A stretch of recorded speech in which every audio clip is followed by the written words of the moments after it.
আসসালামু আলাইকুম ওয়া রাহমাতুল্লাহি ওয়া বারাকাতুহু। আমরা সকলেই একটা আমল শুনি, যে আমলটা করলে আল্লাহ রাব্বুল আলামিন মৃত্যুর পরে কবরের আযাব থেকে আমাদেরকে মুক্তি দিবেন।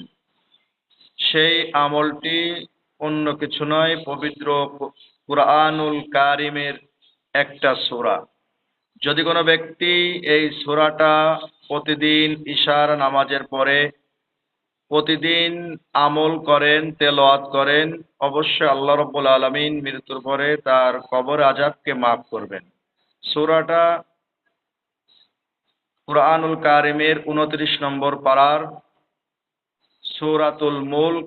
এই সূরাতুল মুলক আমরা সকলেই প্রতিনিয়ত ইশার পরে পড়ব। অবশ্যই এর আমলের বিনিময়ে আল্লাহ রাব্বুল আলামিন মৃত্যুর পরে আমাদের কবর আযাবকে মাফ করবেন। আমিন।